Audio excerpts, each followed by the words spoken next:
back on the mountain now. The chopper that has been flying around waiting for their crew has now, look at the debris flying around. Holy camole. They have now come back into station, which means that the third stretcher is ready to come up, and I think we're going to see that momentarily. If they're able to get things stabilized, you'll see, you may or may not be able to see, but there'll be a steel cable lowered below that helicopter. There goes more debris. You would think somebody would have told these folks by now. Holy cow.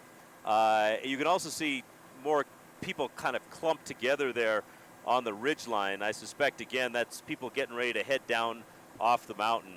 But basically, they lower the cable down, the PJs that are on the ground, make sure everything's good to go, attach it to the gurney, and then they'll hoist it up. And you'll probably see the helicopter continue to hover there until they have the patient safely on board, and then they will scoot on down the mountain, either landing in the parking lot or continuing on to one of the Portland area hospitals. But this is kind of tricky flying when you're that close to the edge of the mountain.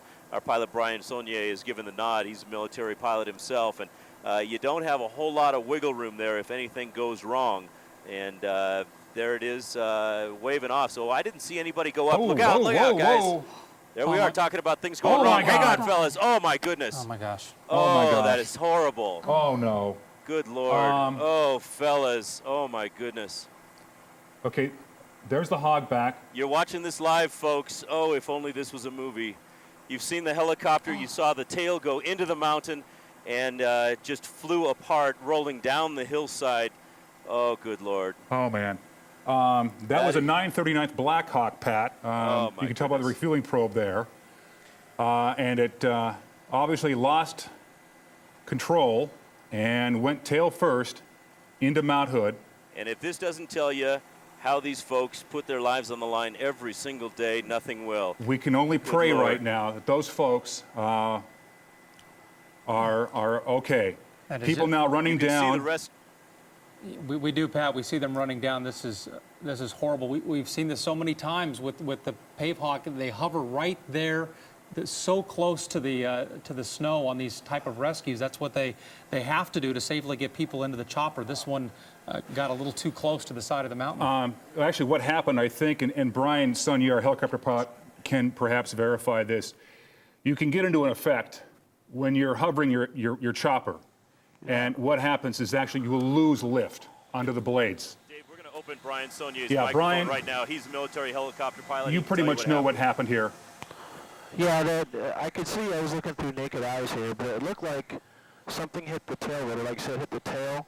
Then he lost torque control, and he's in a hover in a high power setting, so he really needs that tail rotor to keep him stuck over his position. And once he lost that, then it went into a spin, as you could see, and they were trying to, reduce the power. You could see he was putting the nose to the bottom. He was doing everything he could to keep the nose downhill, to keep the tail up, so that he could try and reduce power and do an auto rotation or something.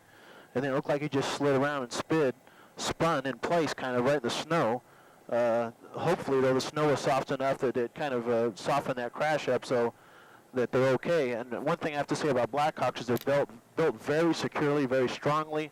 The struts that hold their tires are designed to take several G's of a forceful landing. So hopefully that thing is set up enough to protect the people inside. And that's a sad thing to watch. I mean, one good thing I think so far we've seen is thank God there's no post-crash fire. That's a blessing, I think.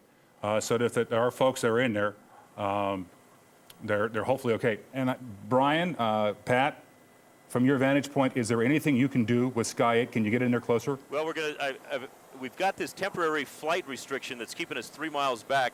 I've asked Brian to see if we can scoot a little bit over to the left. The way those rescuers I was just wondering, are is it possible to get Sky 8 in there? It looks to me like they don't feel that there's anything they can do. So we'll try and come around to the left of where they are to see where the fuselage ended up. Man, whether you're up here or down there. We also have another Black Hawk that has landed here at the Timberline parking lot, so hopefully they're going to come up, take a look, and see what they can do. They are just receiving word of this accident at Timberline Lodge this afternoon. As you can imagine, they are frantic, scrambling. We were expecting at about 2:10 this afternoon to have a news conference from Timberline, which is the staging area for the initial rescue, the climbers into the crevasse. No word if they're still going to have that or if they'll delay that a little bit as they assess the situation. But now we have 2 tragedies this afternoon. We have 3 climbers dead after falling into a crevasse. 6 others injured, and now we have just seen a rescue helicopter that has crashed into Mount Hood.